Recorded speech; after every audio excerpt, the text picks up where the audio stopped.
Breaking news. Ladies and gentlemen, Kimetsu no Yaiba chapter 199.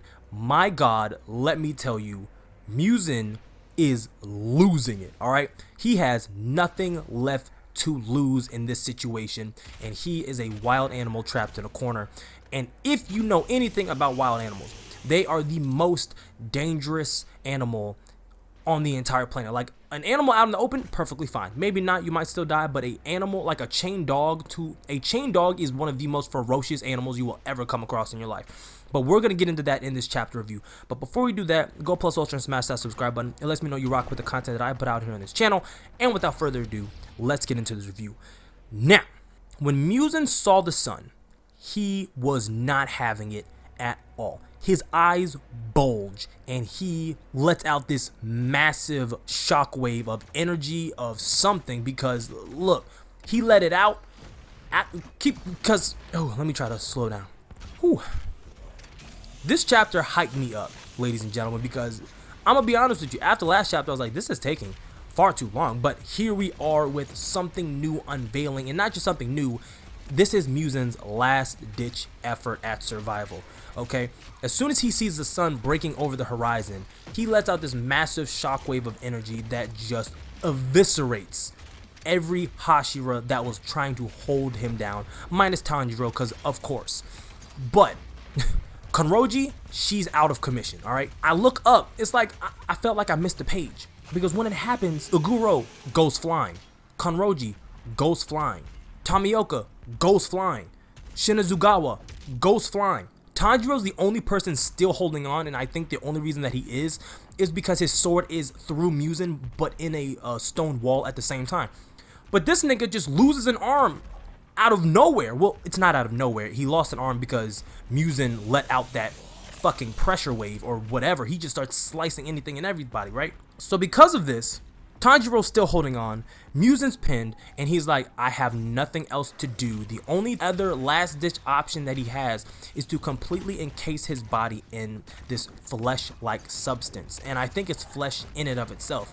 Now, originally when I saw this, I was like, is this going to be a ass pull at the very last moment? But I was pleasantly surprised, because once he transformed into this human flesh baby, that's exactly what it is if you've read the chapter. After he transforms into this human flesh baby, he begins to literally crawl away. Now he's trying to get to the shade, and in this entire moment that's happening, all these demon slayers come out of nowhere, and you see everybody from our boy at the headquarters. He's like, do not let Muzan get to the shade. That is the worst case scenario that could possibly happen at this moment, due to the fact that obviously he would not be in the direct sunlight, and because his body is protected by the flesh, there's nothing that you would be able to do at this time. Now, we do see in the next upcoming panels and in the next upcoming pages that the flesh is not a end-all be-all. It is not an absolute defense that can protect him indefinitely from the sun, and you actually see the flesh start to sizzle as it begins to deteriorate. I forgot to mention that as he's turning into this big flesh baby, Tanjiro hasn't let go of his sword, which means he is then absorbed into the flesh itself, but he's not technically dead, because we see in the later chapters that he's still alive. He's still holding on to his sword. Keep this in mind, it is still a red sword at this time. He's moving, he's trying to escape. That's when all these fodder demon slayers that are still alive, that's just apparently been hiding this entire time, start coming out of nowhere, blocking these areas that Muzan could potentially go to in order to like stand in the shade and get out of the sun that is beginning to burn him. Like the sun is at a peak now where no, he's being affected 100%. It just has to chew through all of that flesh that he's conjured up in order to, you know, protect him. So they drop a bookshelf on him. That's the first thing that I noticed. They drop an entire bookshelf on him. The second thing they do is that, you know, these are the last ditch options. Okay, next thing, after that doesn't work, they run a car into Muzan to stop him. I'm like, yo, these niggas are just out of options. One car wasn't enough, so they use two cars. Then after the second car, a fucking trolley. Where are these niggas getting shit from? After the trolley, it's like it's big enough to where he can't just instantly smash it, but at the same time they have to hold it back. So they're pushing up against the trolley, trying to push Muzan back in this big flesh baby form. Well, Muzan, he's running out of time because all of the flesh is burning off his body. So he raises his arm to smash the Demon Slayers. And our boy at HQ, he's like, yo, let go of it. It's not worth your lives. Even though, I mean, it kind of is. I would be ruthless. I'd be like, no, stay there, die for your country, and die for the humans. Because you are fodder. And as fodder, you die as fodder. Maybe that's too much. It's not too much. Die. Just as he's about to crush these fodder, Demon Slayers, Shinizugawa comes in as a radiant angel, lobs off flesh baby Muzan's arm. Okay? He lobs off flesh baby Muzan's arm. He writhes out in pain. This is when our boy Himajima, on his only good leg, because remember he lost one, throws his chains around flesh baby Muzan's neck, and he begins to pull him back, right? He's pulling around his neck, trying to get him to fall back. He manages to pull Muzan onto his back with the help of fodder Demon Slayers. And this is where you see just the wild animal that Muzan is in this state. He begins to try to bury himself in the dirt. Like, this is some real animal type shit. Like, he can't run, so now he's trying to dig into the ground in order for it to act as a barrier to block out the sun. It works only for a minute. He doesn't get very far. Like, these are really last ditch efforts. This is where Tomioka comes through, and he's doing his water breathing 10th form constant flux. But keep this in mind, Tomioka also only has one arm because he lost it when Muzan did he lost that earlier on in the earlier chapters. But he knows that a one-handed strike cuts too shallow. This is where our boy Shinazugawa comes in with wind-breathing 5th form cold mountain wind.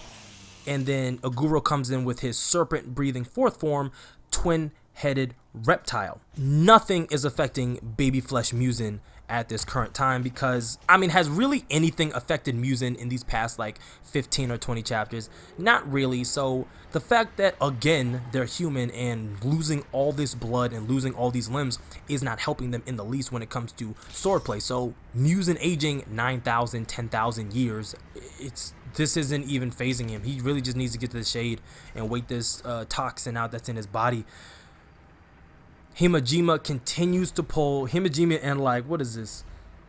1, 2, 3, 4, 5, 6, 7, 8, 9, 10 people are tugging on flesh baby Muzan's neck in order to pull him from out under the ground. But this is when his chain breaks, and literally there's nothing more to happen because all their efforts are thwarted, or so we think. Because keep this in mind, Tanjiro is still inside flesh baby Muzan's flesh body. Okay.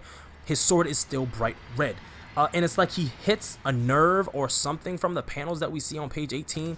And it just, whatever he did caused Muzan's head to fucking explode. I still don't understand this panel, but it happens. There's all this blood everywhere. It seems like he just flexed a muscle.